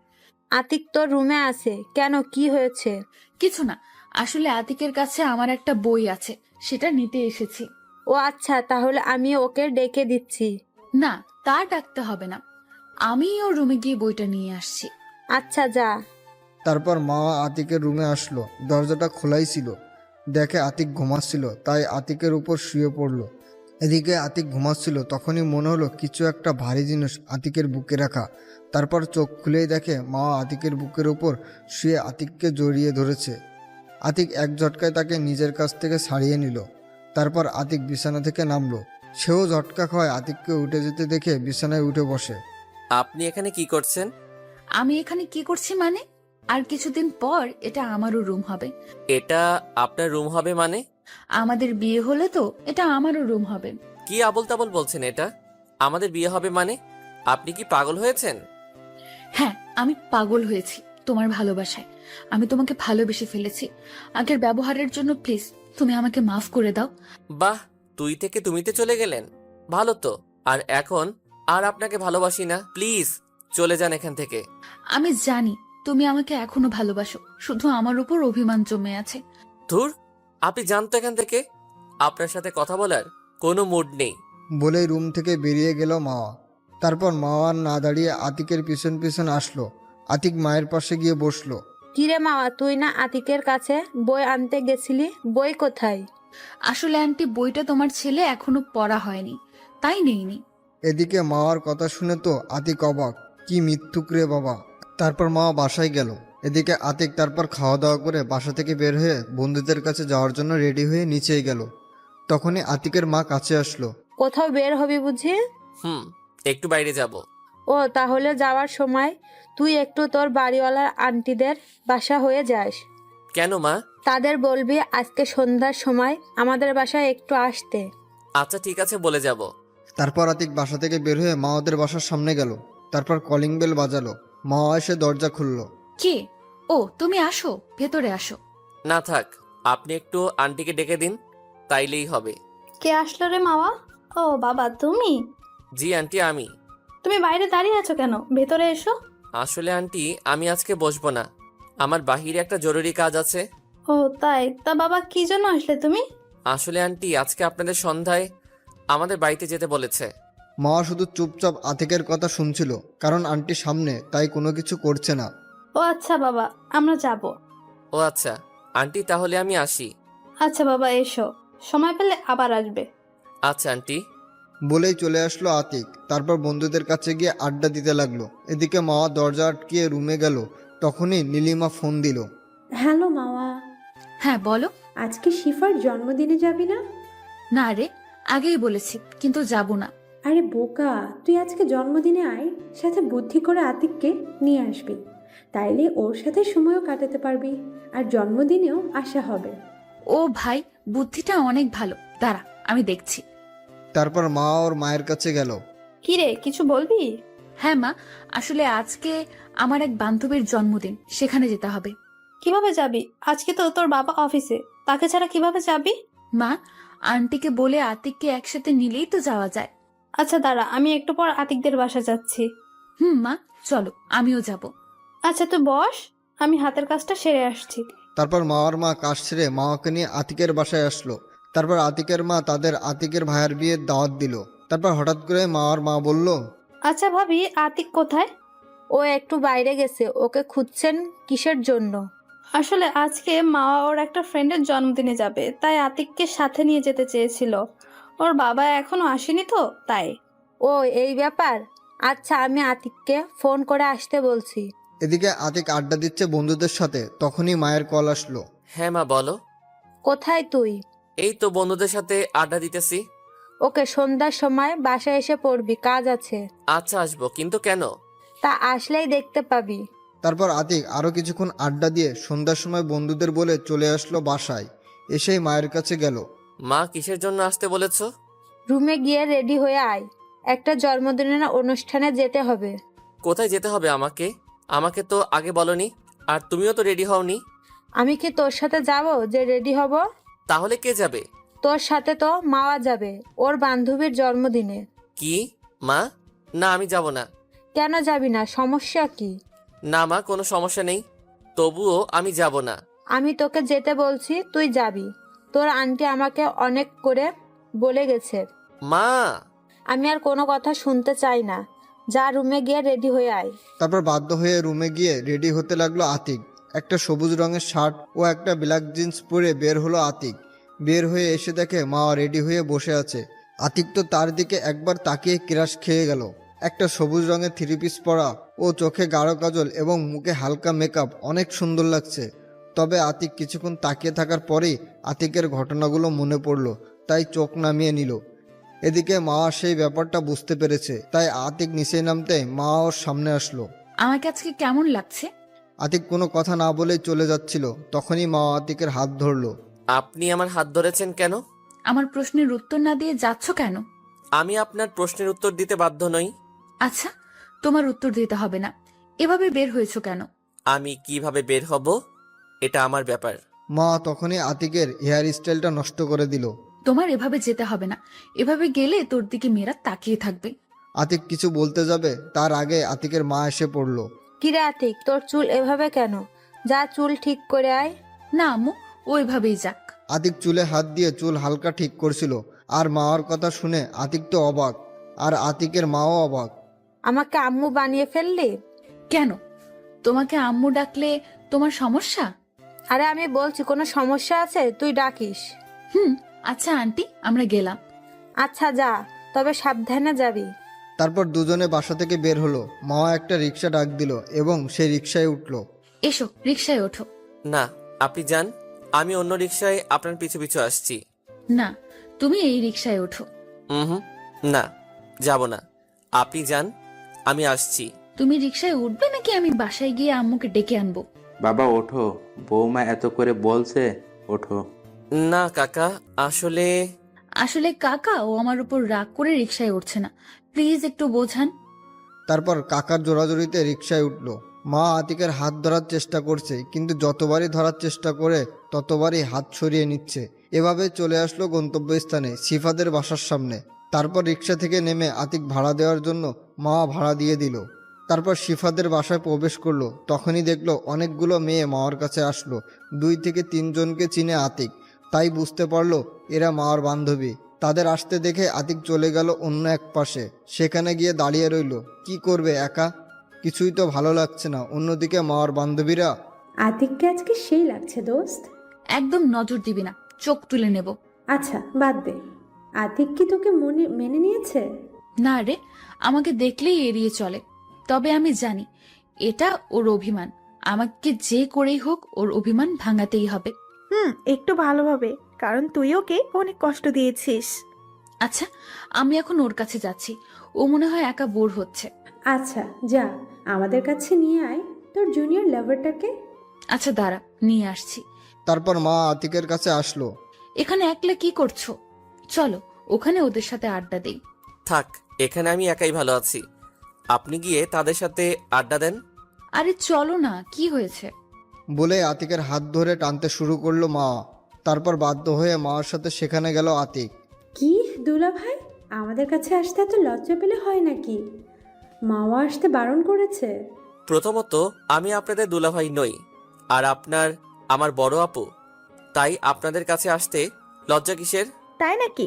তাহলে আমাদের সাথে দেখে ওই পাশে চলে গেল কেন? আসলে আমার কোনো অনুষ্ঠানে বন্ধুদের ছাড়া যেতে ইচ্ছে করে না। ও আচ্ছা।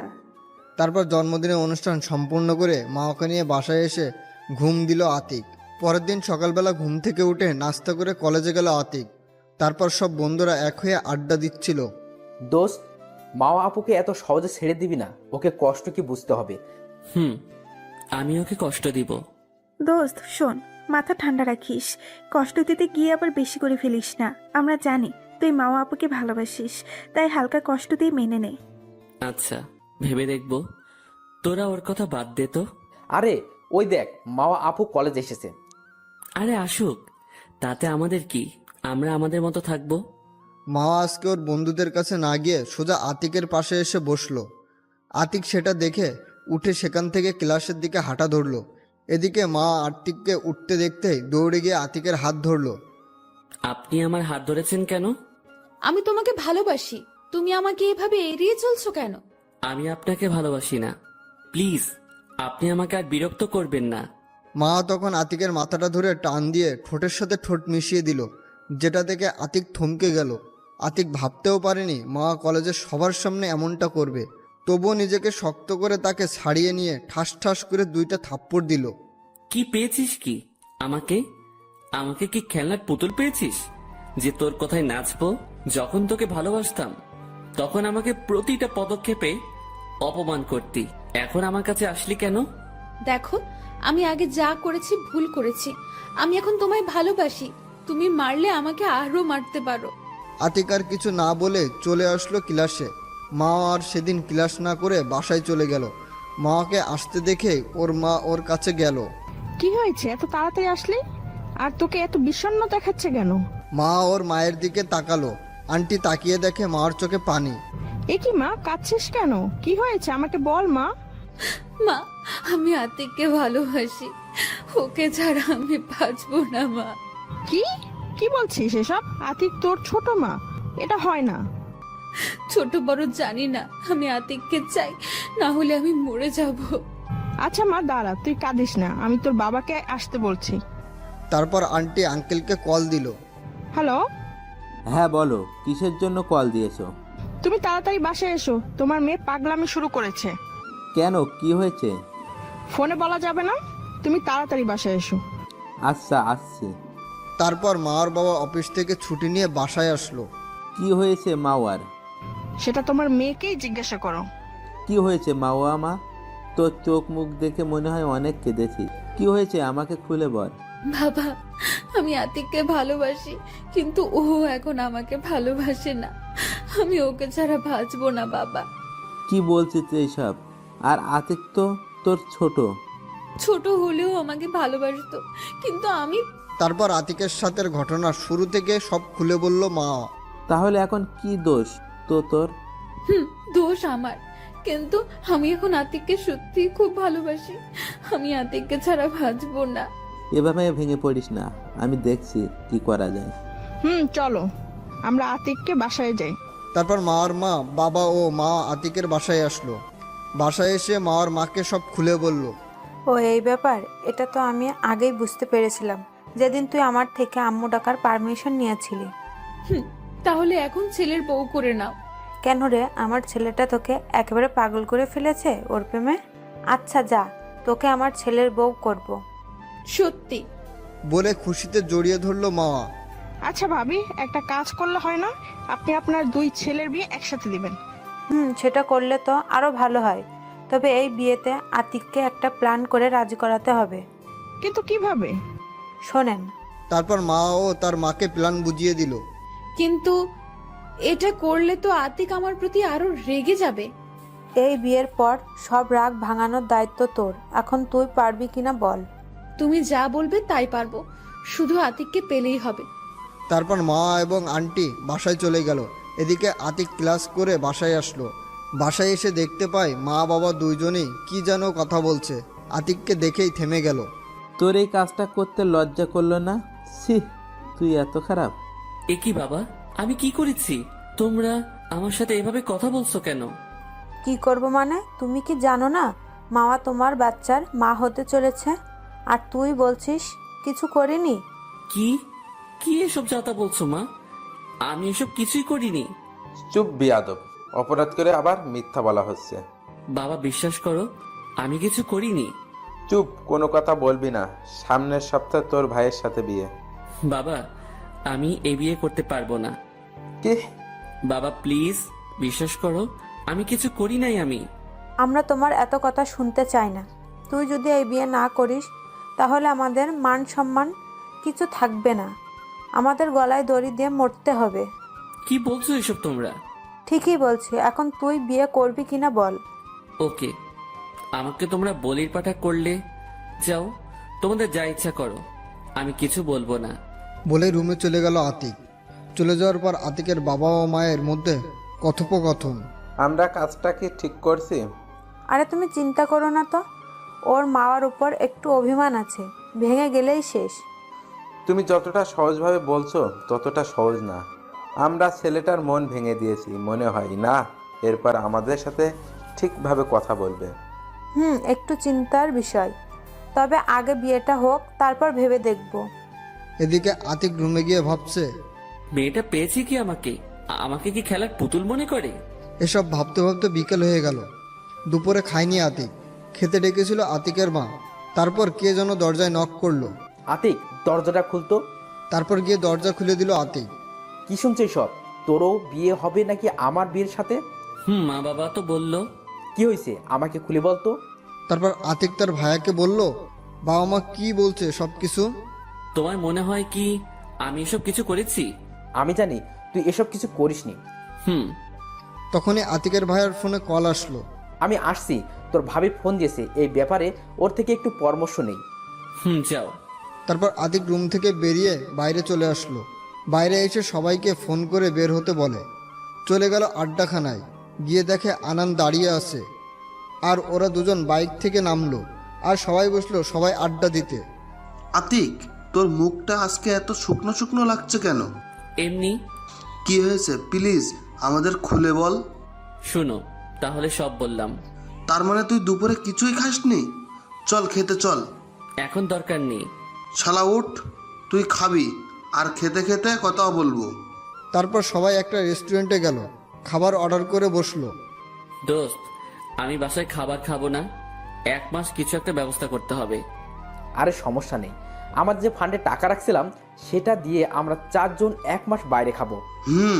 সেটা করলেই তো হয়। ভাই, ওইটা দিয়ে দূরে কোথাও ঘুরতে যেতে চেয়েছিলাম।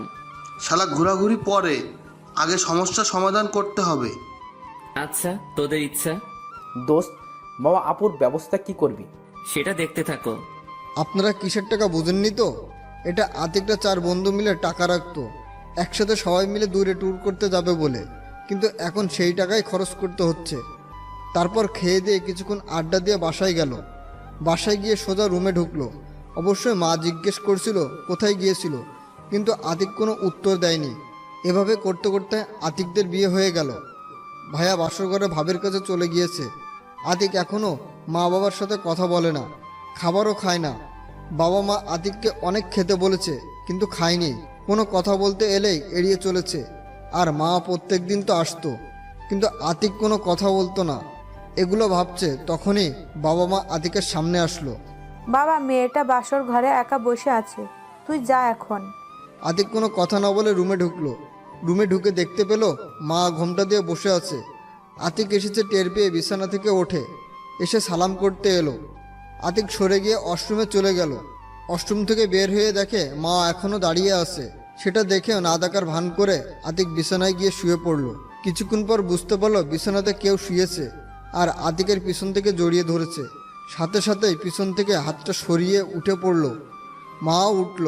কি পেয়েছিস কি তুই? তোকে স্পর্শ না করা আমি এখন তোর পেটের সন্তানের বাবা? আমাকে বানিয়ে দিলি চরিত্রহীন। তা তো তোর হয় নাই। বিশ্বাস করো, আমার পেটে কোনো সন্তান নেই। এটা আমি তোমাকে পাওয়ার জন্যই করেছি। তাই বলে আমাকে চরিত্রহীন বানিয়ে দিবি? কথা বলিস না কেন? জানি কিছু বলতে পারবি না। শোন, বিয়ে করছস আমাকে, এটাই চাইছিলিস।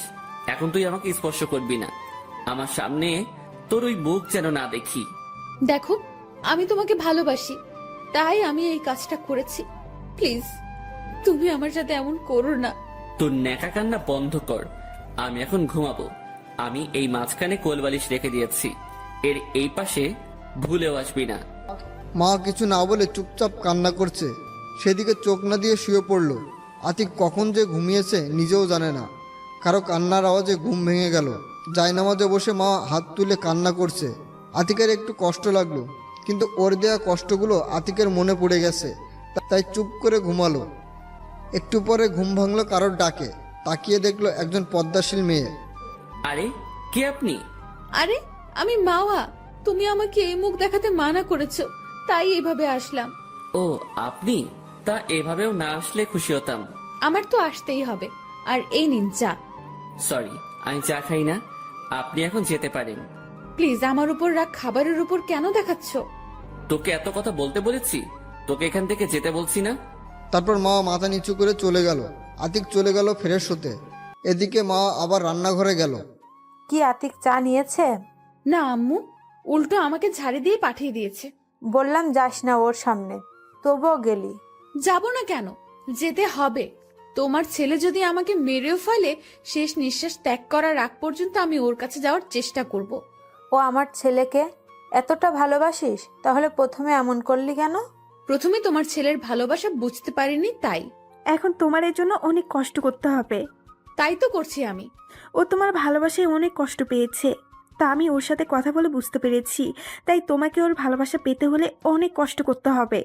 আচ্ছা ভাবি, আপনি একটু হেল্প করেন আমাকে। আমি তোমার সাথে সব সময় আছি। থ্যাঙ্কস ভাবি। ওয়েলকাম। তবে আমার দেবরটাকে কষ্ট দিতে পারবে না কখনো। হয়েছে, তোদের এদিকে রান্না হয়ে গেছে, এখন এগুলো খাবার টেবিলে নিয়ে যা। আরে, আমাদের তো খেয়ালই নেই। খাও দাও। মা, আমাকেও দিন। আপনি আমাকে রান্নায় সাহায্য করতে দেননি। ও তুই আমাকে আপনি করে বলছিস কেন? তোরা আমার মেয়ে, তাই সবসময় আমাকে আম্মু ডাকবি এবং তুমি করে কথা বলবি। আচ্ছা আম্মু। তারপর দুজনে খাবার টেবিলে খাবার নিয়ে গেল। ওদের খাবার নেওয়া দেখে বাবা আর ভায়া খাবার টেবিলে চলে আসলো। এদিকে আতিক ওয়াশরুম থেকে বের হয়ে কিছুক্ষণ ফোন টিপলো। তারপর রেডি হয়ে নিচেই বের হলো কলেজে যাওয়ার জন্য। ও, তুমি এসে পড়েছো? আমি এক্ষুনি ডাকতে যাচ্ছিলাম। আতিক কিছু না বলে হাঁটা ধরলো। ওই দাঁড়া। বলো। কোথায় যাচ্ছিস এখন? কলেজে যাব, কাজ আছে। আজকে তোর কলেজে যাওয়ার দরকার নেই। আজকে নিজুমদের বাসায় যাব। তুই আর মাওয়া আমাদের সাথে যাবি, আর তারপর এসে আমি আর নিজুম মাওয়াদের বাসায় যাব। ভাইয়া, আমার দ্বারা এসব হবে না। মানে? ভাবি, আমি একজন চরিত্রহীন, আর তার সাথে এই বাসার মানুষের একসাথে খাই কি করে? ওইসব বাদ দে বাবা, এখন খেতে আয়। আরে না, আপনারা আমার জন্য গলায় দড়ি দিয়ে মরতে চেয়েছিলেন। বলেই চলে আসলো আতিক। তারপর বের হয়ে বন্ধুদের সাথে এক হয়ে খেতে গেল। এদিকে আতিক চলে যাওয়ার পর, কেন তোমরা ওর সাথে এমন করলে? বলে দিল না ওকে আমরা বিয়েতে আনন্দ করতে দিলে না, আর এমন একটা কাজ করছো যে ঘরের খাবারও খাচ্ছে না। আমি ভাবতেও পারিনি এত কিছু হবে। আমি আর কিছু বলবো না, তোমরা বুঝো। বলেই খাবার টেবিল থেকে উঠে গেল আতিকের ভাই। মা, আজকে আমাদের বাসায় যেতে হবে না, সবকিছু ঠিকঠাক হলেই যাব। আচ্ছা ঠিক আছে। আর ভালো লাগছে না। কি যে শুরু হলো বাড়িতে। আমি তোমাকে মানা করলাম এটা করতে, তবুও তুমি করলে। আমি করেছি, এটা আমি ঠিক করব। বলেই কিছু না খেয়ে চলে গেল আতিকের মা। তারপর সবাই না খেয়ে চলে গেল। আর মা তো আতিক বের হওয়ার সাথে সাথেই রুমে চলে গেছে। কিছুক্ষণ কেঁদে কলেজে যাওয়ার জন্য বের হলো। তখনই দেখে সবাই একসাথে সোফায় বসে আছে। কোথায় যাচ্ছিস সেভাবে? সকালেও দেখলাম পর্দা করছিস নাকি? এখন থেকে করব। আর এখন কলেজে যাচ্ছি। আজকে যাওয়ার দরকার নেই, কিছুই তো খাওয়াস নাই। থাক, যতদিন তোমার ছেলে বাসার খাবার না খাবে ততদিন আমি খাবো না। এতে যদি মরে যাই তো যাব। শুধু তুই কেন, বাসার কেউই খাবে না এখন থেকে। আচ্ছা, আমি কলেজে যাচ্ছি। আচ্ছা যাও, দেখো আমার দেবরটার মন জয় করতে পারো কিনা। সেজন্যই তো যাচ্ছি। এদিকে আতিকরা খাবার খেয়ে কলেজে গেল। কলেজে গিয়ে সবাই এক জায়গায় বসে আড্ডা দিচ্ছিল। দোস্ত দেখ, এই কলেজে প্রথম কাউকে বোরকা পরা এত সুন্দর একটা মেয়ে দেখছি। শালা মুনার কাছে বলা লাগবে। দেখ দোষ, মেয়েটা এইদিকে আসছে। তো আমি কি করব? এর মধ্যে মেয়েটা এসে আতিকের পাশে বসলো। এ কি, কে আপনি? এখানে বসেছেন কেন? আমি আমার স্বামীর কাছে বসবো না তো কার কাছে বসবো? আতিকের বুঝতে বাকি রইল না এটা কে। সকালের পদ্মার কথা মনে পড়ে গেল। দেখেন, আমি একা আছি, ভালো আছি, আমাকে একটু শান্তিতে থাকতে দিন। আমি জানি তুমি ভালো নেই, আর তুমি আমাকে ছাড়া একদম ভালো থাকতে পারবে না। চুপ হয়ে গেলেন কেন? বলেন, সমস্যা নেই। ও কিছু বলতে পারবে না। তারপর আতিকের দিকে তাকাতেই দেখে আতিক নেই। দূরে তাকিয়ে দেখে আতিক হাঁটছে। তখনই মা উঠে দৌড় দিয়ে আতিকের পিছন থেকে জড়িয়ে ধরলো। আতিক দাঁড়িয়ে গেল, অনুভূতিটা বোঝার চেষ্টা করছিল। তখন আতিকের আগের কথা মনে পড়ে গেল। পেছন থেকে ছাড়িয়ে 2টা থাপ্পড় মারলো।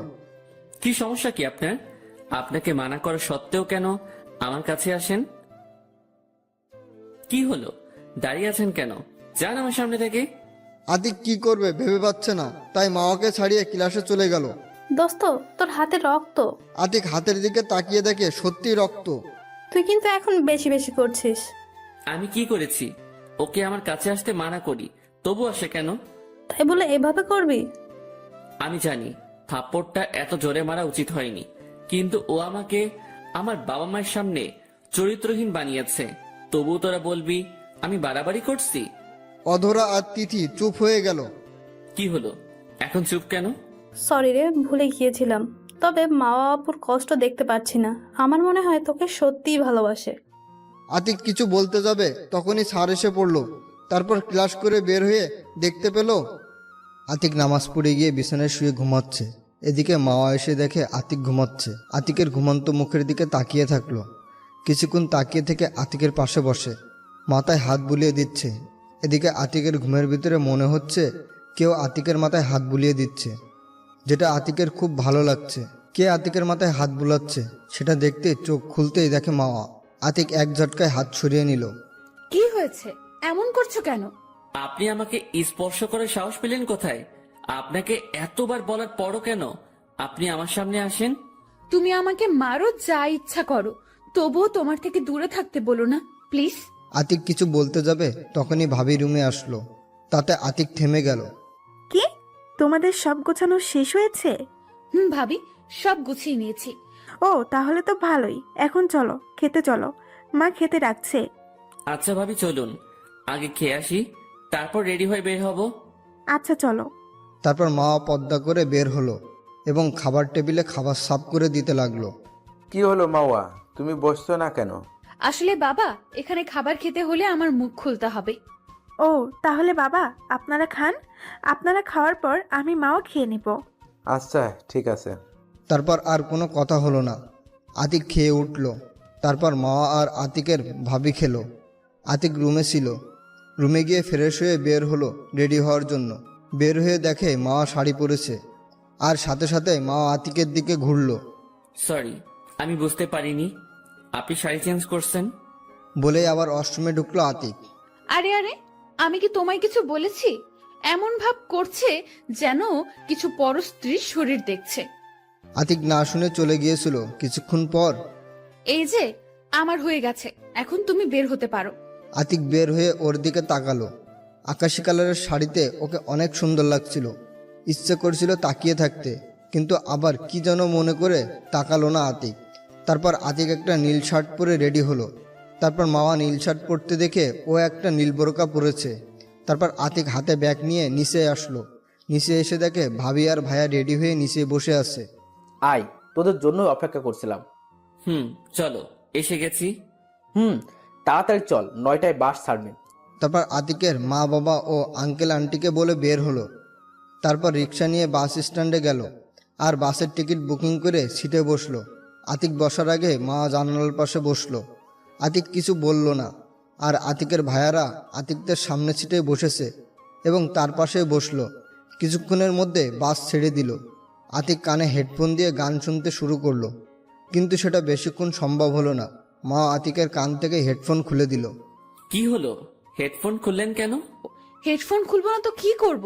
আমি যে তোমার পাশে বসে তাতে তোমার বিন্দুমাত্র আক্ষেপ নেই। শোনেন, আমার উপর রাগ দেখে লাভ নেই। আমি আপনার রাগকে পরোয়া করি না। তা করবে কেন? ফেসবুকে মেয়েরা কমেন্ট করে, গল্পে তারা আছে, আমাকে দিয়ে কি করবে? শুনুন, আমি আপনাকে আগেই বলেছি আপনাকে আমার প্রয়োজন নেই। আর আমার ফেসবুকে আমার গল্প যারা কমেন্ট করে আমি তাদের বোনের মতো সম্মান করি। জানি তো। শোনো, আমার সাথে একটু গল্প করলে কি হয়? দেখো ভাবিরা কত রোমান্টিক ভাবে তাদের ট্রাভেলটা এনজয় করছে। এসব আমার সাথে করতে আসবেন না, ওকে? আমাকে একটু শান্তিতে থাকতে দিন। মা আর কিছু করলো না, শুধু আতিকের দিকে তাকিয়ে আছে আর চিন্তা করছে। এই কি সেই আতিক যে আমার শত অপমান সহ্য করেও আমার পিছু পড়েছিল? এই কি সেই আতিক যে আমার ভালোবাসা পাওয়ার জন্য কত থাপ্পড় খেয়েছে আর এখন আমাকে দেখতেই পারছে না?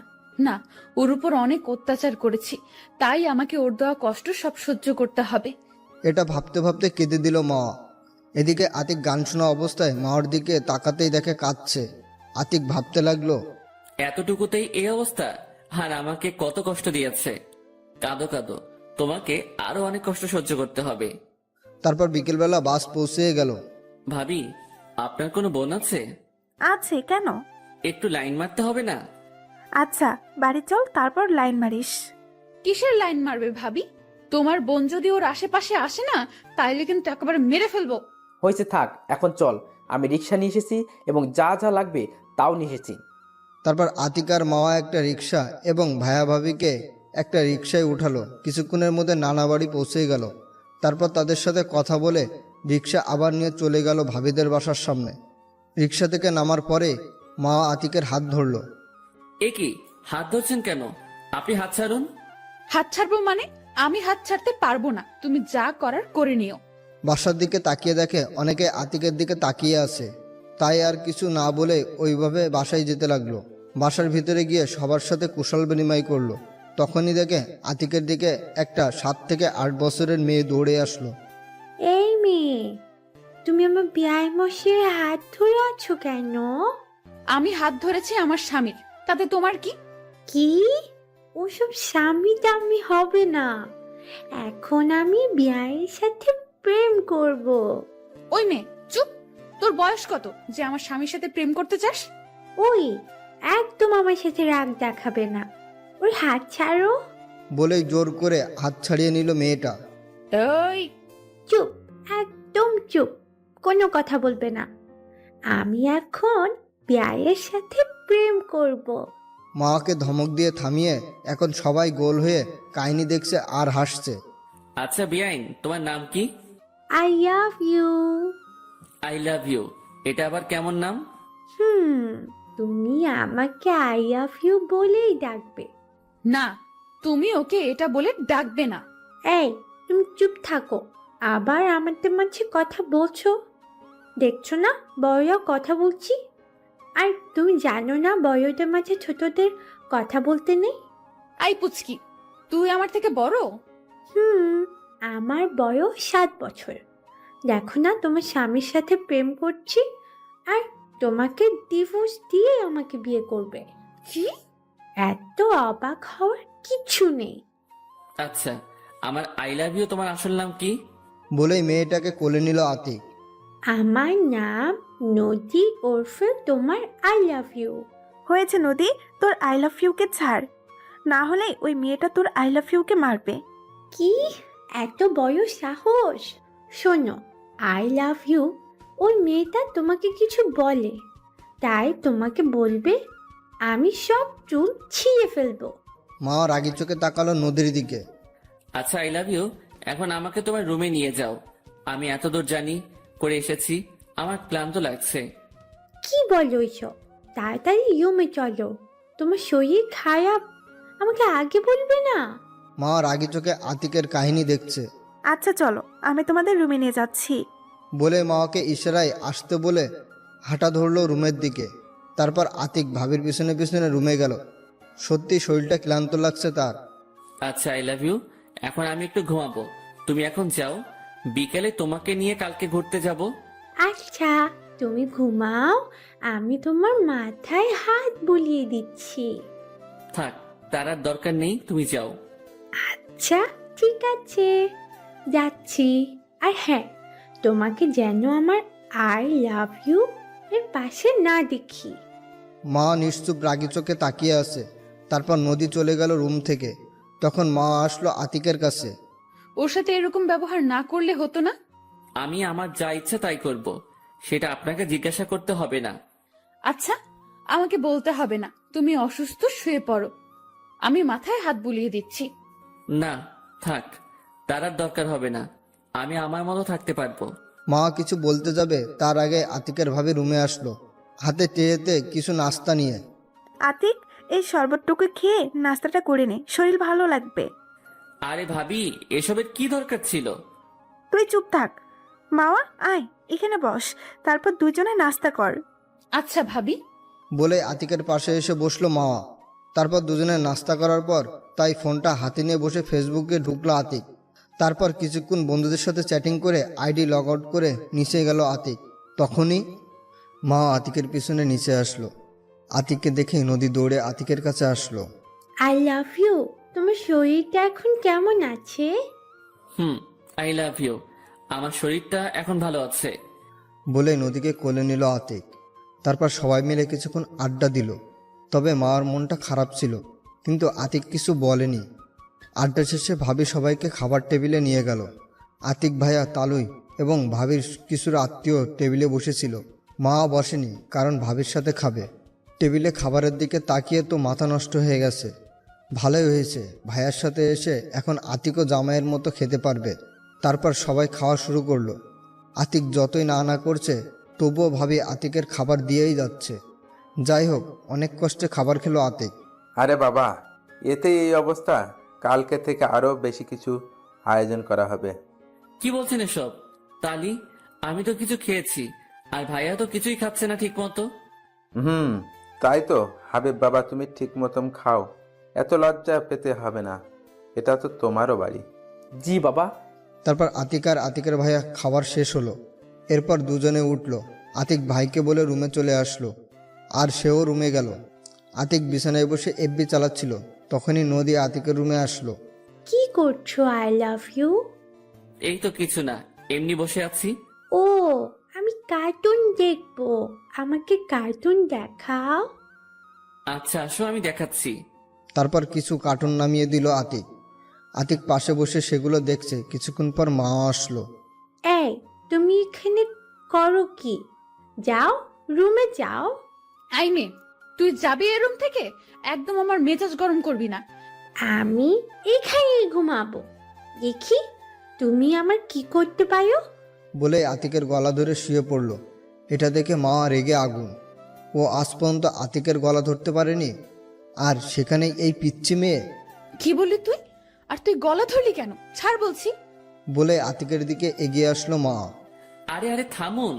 না, আমি থামবো না। ওকে তোমার গলা ছাড়তে বলো। আরে আপনি কি পাগল নাকি? ওর মতো বাচ্চা মেয়ের সাথে এরকম ব্যবহার করছেন? আরে নদী, অনেক হয়েছে, এখন আসো। আচ্ছা, আমি আসছি। বলে রুমে চলে গেল নদী। মা তারপর দৌড়েই বিছানার উপর উঠে আতিকের গলা জড়িয়ে ধরল। আতিকের মেজাজটা গরম হয়ে গেল। সাথে সাথে এক ধাক্কা দিল। মা আতিকের ধাক্কার তাল সামলাতে না পেরে পড়েই পায়ে ব্যথা পেল। পা থেকে হালকা রক্ত বেরোচ্ছে। মা উঠে দাঁড়াতে পারছে না, তবুও উঠে ছলছল চোখে আতিকের দিকে তাকালো, যেটা থেকে আতিকের খারাপ লাগলো। আতিক ওকে কিছু বলতে যাবে, তার আগেই উঠে বিছানার উপর শুয়ে পড়ল মা। সরি, আসলে আমি বুঝতে পারিনি। আরে সমস্যা নেই, তুমি ঘুমাও। দেখি এখন একটু রক্ত বেশি বের হচ্ছে। তারপর আতিকের ভাইয়াকে কল দিল। ভাইয়া, ভাবি কোথায়? কেন, ও তো এখনো নিচে। আচ্ছা ভাইয়া, ফোন করে আমাদের রুমে একটু আসতে বলো। কেন, কি হয়েছে? মামা একটু অসুস্থ হয়ে পড়েছে। আচ্ছা বলছি। তারপর ফোন কেটে আতিক কিছুক্ষণের মধ্যে ভাবি চলে আসলো। কি হয়েছে মামার? কি বলছো না কেন? আসলে ভাবি ওয়াশরুম থেকে বের হওয়ার সময় দরজার লেগে পা কেটে গেছে। আরে এত বেখেয়ালি হলে হয়, দেখে শুনে চলাফেরা করবে তো। বলে রুম থেকে বের হলো আতিকের ভাবি। তারপর হাতে একটা বক্স নিয়ে আসলো।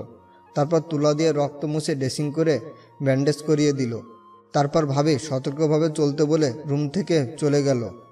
আতিক ভাবতে লাগলো, না, মেয়েটার সাথে এখন একটু বেশি করে ফেলেছি। এখন মেনে নিতে হবে, না হলে আমার পাঠকরা আমাকে মেরে ফেলবে। কিন্তু কিভাবে মানাবো? এগুলো ভাবতে ভাবতে মাওয়ার কাছে গেল আতিক। ওর পায়ের কাছে গিয়ে শাড়িটা হালকা উঠিয়ে হাঁটুর নিচে ওর ক্ষতস্থানের উপর হাত রাখলো আতিক। ব্যথা বেশি পেয়েছো? আমি বুঝতে পেরেছি। আমি সত্যি খুব দুঃখিত। না থাক, ঠিক আছে, সমস্যা নেই। রাগ করতে পারো আমার উপর, কিন্তু আমার কিছু করার নেই। আতিকের কথা শুনে মা আর কিছু বলল না, আর আতিকও কিছু না বলে ওর পাশে শুয়ে পড়ল। এভাবে ভাবিদের বাড়ি আরও একদিন থেকে বাসায় চলে আসলো। এই কয়েকদিনে মার সাথে আগের মতোই ব্যবহার করেছে, তবুও নীলর্জের মতো আতিকের কাছে আসতে চাইতো। যাই হোক, আতিক বাসায় আসলো বিকেলবেলা। তারপর ভাবি মাওয়াকে রুমে নিয়ে গেল, কারণ ওর পায়ে অনেক ব্যথা আছে। আতিক বাসায় যাওয়ার পরে মা আতিকের রুমে ডাকলো। তারপর আতিক রুমে গিয়ে ফ্রেশ হয়ে মায়ের কাছে গেল। আসার সময় মা জিজ্ঞেস করেছিল কোথায় যাচ্ছে, কিন্তু আতিক উত্তর না দিয়ে চলে এসেছে। এসেই মায়ের রুমে প্রবেশ করেই দেখে বাবাও আছে। কিসের জন্য ডেকেছো মা? ও তুই এসে গেছিস, এখানে বস। এখন বলো। আমি জানি বাবা, মাওয়ার সাথে তোর সম্পর্ক এখনো ঠিক হয়নি এবং ওর পায়ের ব্যথার পিছনে তোরই হাত আছে, হয়তো অনিচ্ছাকৃত। আতিক মাথা নিচু করে দাঁড়িয়ে আছে। শোনো বাবা, আসলে মাওয়া তোমার বউ করার ইচ্ছে ছিল তোর মায়ের, কিন্তু একই মেয়ে মাওয়া তোর সাথে অনেক খারাপ ব্যবহার করেছিল। তবে তোর ভালোবাসা পরে বুঝতে পারে, তবে তুই মেনে নিসনি। তাই মাওয়া আমাদের কাছে এসে অনেক কান্নাকাটি করে, তাই তোর মা প্ল্যান করে তোদের বিয়ে দেয়। মানে এটাই, মামা তোকে এভাবে বিয়ে করতে চায়নি, তবে আমি জোর করে তোদের এভাবে বিয়ে দিই। মাওয়া আমাকে মানা করেছিল, কিন্তু আমি শুনিনি। আতিক তো অবাক, তাহলে মা সম্পূর্ণ নির্দোষ? বাবা, আসলে মাওয়ার কোনো দোষ নেই, তুই ওকে মেনে নে। বাবা, যা দোষ করার আমি করেছি, তুই আমাকে যা শাস্তি দেওয়ার দিতে পারিস। আরে মা, এসব কি বলছো তুমি? যা হওয়ার ভালোই হয়েছে। আমি মাওয়াকে ছাড়া বাঁচতাম নাকি? ওকে বাবা, তুই মেয়েটাকে কষ্ট দিস না আর। আচ্ছা, আমি তাহলে এখন যাই বাবা। আচ্ছা, যা। আতিক যখনই বের হতে যাবে তখনই দেখে আতিকের ভাবি দরজার কাছে দাঁড়ানো। আরে আসতে যা, বউ কেউ নিয়ে যাবে না। তবুও যেতে হবে। শোন, একটু রোমান্টিক ভাবে কাজ করিস। আচ্ছা। বলে রুমের দিকে গেল আতিক। রুমে গিয়ে দেখে মা মন খারাপ করে বসে আছে। আতিক কিভাবে শুরু করবে বুঝতে পারছে না। কি করছো? এখন পায়ে ব্যথা কমেছে? মা ছলছল চোখে আতিকের দিকে অবাক পানে তাকিয়ে আছে। অবাক হবার কিছু নেই, আমার সোনা বউ। বলেই গালে একটা কিস করলো আতিক। মা এবার কেঁদে দিল। আতিক মাকে উঠিয়ে আতিকের কোলে বসালো। কি হয়েছে, কাঁদছো কেন? তুমি এত রোমান্টিক হলে কিভাবে? তুমি তো আমাকে চোখেই দেখতে পারো না। আরে ওটা তো এতদিন ভুল করেছি, তুমি আমাকে ক্ষমা করে দাও। আমি না জেনে তোমাকে কষ্ট দিয়েছি। আরে তোমার ক্ষমা চাওয়ার দরকার নেই। তুমি আমাকে আগের মতো ভালোবাসবা, তাহলেই হবে। আমি কি তোমাকে কম কষ্ট দিয়েছি নাকি? তবে তুমি আমাকে এত ভালোবাসো কেন? আমি তোমার মাঝে আমার জন্য নিঃস্বার্থ ভালোবাসা দেখেছি। তাই? তাই এখন আমাকে একটু আদর করো। আমার কোলে বসে আছো, তারপরও আদর লাগে নাকি? আমার লাগে। তুই আদর করবি নাকি বল। সরি, আমি রেগে তুই বলে ফেলেছি। আচ্ছা, আর বলবে না। আচ্ছা, এখন আদর করো আমাকে। কিভাবে করব? দাঁড়াও, দেখাচ্ছি। বলে আতিকের ঠোঁটের সাথে ঠোঁট মিলে দিল মা। তারপর 2 মিনিট পর ছাড়লো। আরে তুমি এখন অসুস্থ, এখন একটু বিশ্রাম করো। আমি এখন আর অসুস্থ নেই, আমি তোমার কোলে বসে থাকবো। তারপর দুজনে কিছুক্ষণ গল্প করলো, আর নিচ থেকে ডাক আসলো। আতিক, মাওয়াকে নিয়ে নিচে আয় তো একটু। এখন তুমি যাবে কিভাবে? তুমি শুধু আমার হাতটা ধরো, তাহলেই আমি যেতে পারবো। থাক, তার আর দরকার নেই। বলে মাকে কোলে নিল আতিক। আরে করছোটা কি? তোমার কষ্ট হবে। তুমি চুপ থাকো তো। আচ্ছা, চুপ থাকবো, তবে আমার নিকাবটা তো পড়তে দাও। নিচে বাবা ভাইয়েরা তো থাকতে পারে। তারপর মাকে নামিয়ে বিছানায় বসিয়ে নিকাবটা এনে দিল আতিক। সে নিকাবটা পরে নিল। যদি কোনো স্ত্রী পর্দা করে তবে তার স্বামী গর্বিত হয়। যাই হোক, মাকে নিকাব পরিয়ে কোলে তুলে নিল। মা আতিকের গলা জড়িয়ে ধরল, তারপর নিচে গেল। আতিক যখন সিঁড়ি দিয়ে নামছিল তখনই মা নিচে তাকিয়ে দেখে সবাই তাদের দিকে তাকিয়ে আছে, আর সাথে সাথে লজ্জায় আতিকের বুকে মুখ লুকালো। তারপর আতিক নিচে নেমে খাবার টেবিলে গেল। আরে ওকে এখন আনছিস কেন? আমাদের খাওয়া শেষ হলে নিয়ে আসছি। সমস্যা নেই বাবা, আপনারা খান, আমি এখানে খাওয়া শেষ হলে পরে খাবো। আচ্ছা। বাবা, আর একটা কথা ছিল। বলো মা। বাবা, আমি আর কলেজে যাব না, মায়ের সাথে হেল্প করব। এই আমিও কিন্তু আছি। আচ্ছা, তোমরা যা করো, সমস্যা নেই। আচ্ছা। আমি আমার টাকা জমিয়েছিলাম, এখন তা দিয়ে আমি একটা কোম্পানি করতে চাই, যেটা এখন হাবিব চালাবে। আমি সাহায্য করব। আর আতিকের লেখাপড়া শেষ হলে আতিকও কাজ করবে, আমি বিশ্রাম নিব। আচ্ছা আব্বা। তারপর সবাই খাওয়া দাওয়া করলো এবং মা খাওয়া শেষে ওকে নিয়ে রুমে গেল আতিক। তারপর ওকে নামালো, আতিকও ওর পাশে শোলো। আমার একটা আবদার রাখবে? বলো। শোনো, তুমি তো কলেজে যাবা, বাসায় তো আমার সিম্পল কাজ, তাই আমার একটা বাবু চাই। আচ্ছা, এখন না নিলে হয় না? না, হয় না। বলে আতিকের উপরে ঝাঁপিয়ে পড়লো মা। তারপর ওদের মিশন কমপ্লিট করলো। আপনারা এখনো কি করছেন? এবার ওদের মতো ওদেরকে থাকতে দেন। এতদিন আমার পাশে থাকার জন্য ধন্যবাদ। দোয়া করবেন সামনে যেন আবার নতুন কোনো গল্প নিয়ে আসতে পারি। ধন্যবাদ সকলকে।